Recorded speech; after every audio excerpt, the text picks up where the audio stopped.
Pakistan versus Netherlands, and it was always going to be that big question mark against Netherlands batting. They won the toss, opted to bat first on a pacey but a track that was perhaps slowing down just a tad, at least at the start, but still couldn't get going. The lowest score for any team who has batted first in a T20 World Cup, just 91 runs on the board at the end of their 20 overs.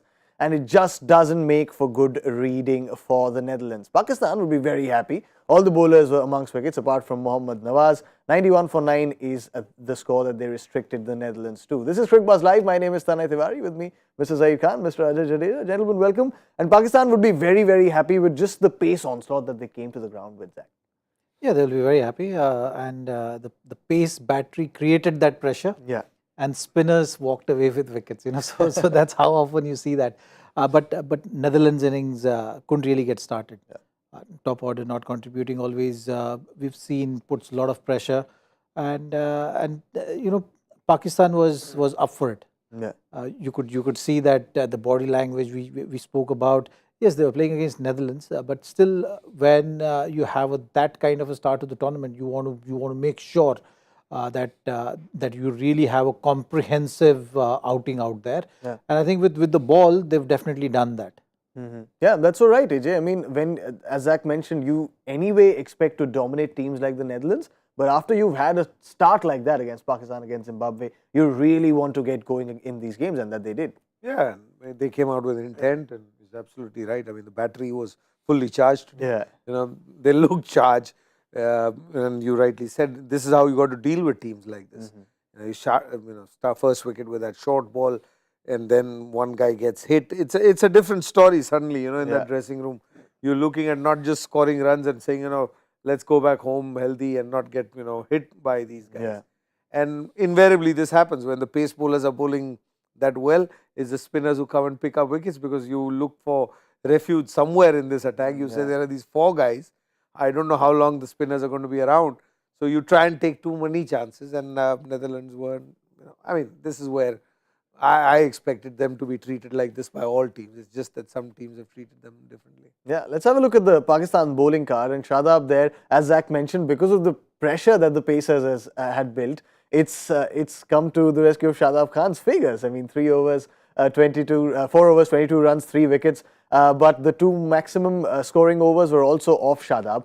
But the one thing that was surprising to see there, Zach, was the fact that after the power play, when the Pacers had bowled out in the first 6 overs, they brought on spin. Was that because the track was a little slow, a tad slow, and was perhaps gripping? And will we see that in the evening game as well? I think it's just about what kind of unit you have, the bowling unit you have, the resources which you have.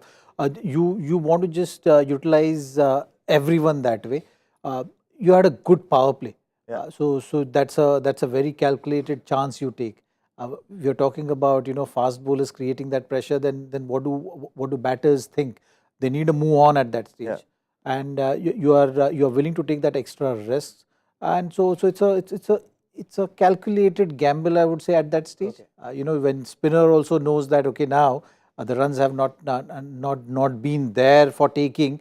Batters will look to take that many aggressive options against them, which puts you in the game. And I think that's what Shadab did. You've seen the Netherlands batters were trying very hard to get a move on. They were not able to, and Shadab is a good enough bowler, isn't he? Of course. So he made a proper use of those conditions, proper use of the mindset which batters will also have. So that definitely puts you ahead in the game, and that wicket taking ability which he has. Today he was looking to take wickets. He knew that the batters are going to come at him, but he was ready to take those chances and think wickets, and that didn't really solve any issues for Netherlands. They were sunk in a deeper hole as a result of that. Yeah. Now the numbers will show that the highest wicket taker there is Shadab, the spinner, but the Pacers, as you said, put pressure. So I'm going to put pressure on you, just a tad. But who was your pick of the bowlers? The Pacers especially. If you have a look at that bowling card again, read that again. Who's the pick of the Pacers? Haris Rauf. The wicket column might not say exactly what he was able to do, but he created that pressure on the batters. With that extra pace, it was evident that he was pick of their bowlers. On days, you can't really always say that, okay, the guy who's taken the maximum wickets has to be the best bowler. It has to be the partnership, and I think Haris Rauf in that unit has been the most consistent performer. For you, AJ, your answer also the same? Cut, Copy, paste. I knew this was coming. No, I knew it. just as a fast bowler, I'd want to ask him because he's bowling well and he's had the best tournament for Pakistan. But they just seem to use him for 1 over at the top, and not just this game, even in the last couple of games. As a fast bowler, don't you want to say, okay, I know I'm doing a job for the team, but you give me the new ball, I'll do the job there. Yes, at times you do feel like that individually, but when you look at the stack up of the bowlers and the overs they want to do, he's actually doing the tough job. He's bowling at the back end. He's bowling the 5th or 6th over of the power play. Now, 5th or 6th over of the power play is the most crucial over in that particular phase, and you want your best bowler to be bowling that. So at times you're doing the tough job for your team, even though you know that you can have a bigger impact if you bowl at the top or bowl in your comfort level. It's the same with the batters who can bat at number 5 and 6. They, even though they have the ability to bat at the top of the order, sometimes the team think that, okay, this is the best guy who can do the job for me in those tough overs.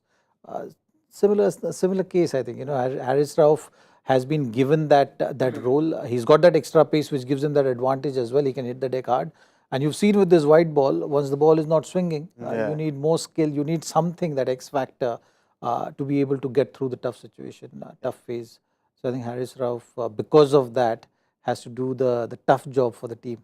Yeah. There wasn't an X factor in Netherlands batting today. They went searching and yet couldn't find one. They were really blown away by the Pakistan attack. And look at that, the retired hurt injury to Bas Delhi. It was really nasty of Haris Rauf. And then they brought in a Logan van Beek as a concussion substitute. But there's nothing much to write home about for the Netherlands. 91 for 9 is all they could manage. 92 for Pakistan to get. AJ, are they going to first secure those 2 points, those elusive 2 points? Or are they saying net run rate, we've got to send out a statement, let's gun these down, Babar, Rizwan, go out there, get that score in what, 12 overs, 10 overs? Yeah, it's a no-brainer. Just walk in there and play the way you want, because worry too much at these scores, try and overthink, it only complicates things. You got to go out there, play. First thing is, though they don't want their openers to get out. Yes, they would want their scoring rate to go higher, this, that. But even if they get it to, the knockout stages, they would want these two to be firing. So from my point of view, I think from Pakistan's point of view, the most important is that these two openers have to, try and get this score. Yeah. And that would give them confidence. And if that happens, naturally it will be over by over number 13. Is that your prediction?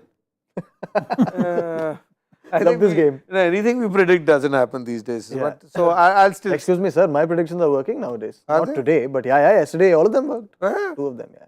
Well done. So what over do you think it's going to finish?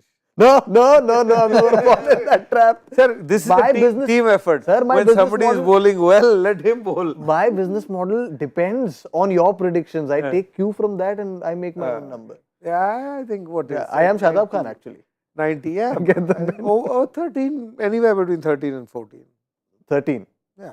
13. Zach, for you? If he said 13, then I'm also saying 13. Huh? Please, sir. Why? We are making sure that, we give you all the space wherever you want to go. You still got to stick to basics, right? Okay. So I think that's what Pakistan team will be looking to do. Yeah. You can't have a preset mindset right now that, okay, they've just scored 91 and we're just going to go out there and blast the opposition. In the process, you can actually play some rash shots and lose wickets, and then that will put pressure on. Yeah. So I think it's important to start well, take your time, and then look to chase it down. And if they do that, I think 12 or 13 overs, anyways, 91 runs, if you have a platform, not lost the wickets early, made use of the power play, you should be able to do 90 runs in 12 or 13 overs. So you're saying 12. He said 13, you're saying 12. All right, so I'll say 14. Just to be safe. You will be right. No. I'll be right. You're in form. Sir, now that you've said it, I'm doubtful. But the one thing that I'm hearing, and it's not good news from Perth, is that there are showers on the radar. And they've brought the covers out. They've not put them on the square yet. It's a precautionary measure. But what does this do to perhaps the track? Because there will be some showers before they actually get on the covers on the track. Now, we heard from all of you saying that perhaps it was a little dry because this was a day game. If those showers come on the track, the Indian fans, do they need to worry? Will they spice up a little or nothing? See, the wicket has played well. There was nice, good bounce of the pitch. You've not seen a lot of lateral movement as per se. That's the only difference, you know. So with the showers around, or maybe in the evening, you might see a little bit of lateral movement because of the cooler conditions, which anyways you see that much. But the Perth wicket has played like a Perth wicket. It was a day game. Sun was out. So because of that, it was giving that kind of a impression. But it is still a good wicket to bowl on and bat on if you are in. Yeah, correct. Now, we would have ideally liked to tell you about how Pakistan's openers are batting out and who the openers are, because remember, Fakhar Zaman is playing, but we can't because the covers are still on. But let's have a look at the points table first and what this means for Pakistan. Still no points on the board for them. So as Zach and AJ both mentioned, they really need to get those 2 points out there. And against Netherlands, they have a very good chance. 92 runs to get at the end of their 20 overs, but they'll get it in 14, so that's not a worry at all. But yeah, that's that then. Pakistan going ahead for 2 points. Netherlands all to play for. They've also got a concussion substitute in Logan Van Beek, so the bowling is still beefed up. But that's all the time we have on Cricbuzz Live. Thank you to Zaheer Khan. Thank you to Ajay Jadeja. Thank you to all of you as well. We'll see you at the end of 10 overs with Cricbuzz Combox or not. Pakistan would hope that we don't. I think either way we shouldn't, because if you expect to finish the game in 14, so or 12 or 13. Yeah, so a 10 over mark, that would be a compulsory challenge. All right, Rizwan and Babar are opening for Pakistan. We are closing our shop here. You were watching Cricbuzz, Yeah, unless there's rain till over number 10, then what happens? Then it's tricky, sir. We're not going there. We've had enough of rain in this tournament. We're going out of here. We'll watch a good game of cricket and be back on Cricbuzz Live. Thank you so much for watching.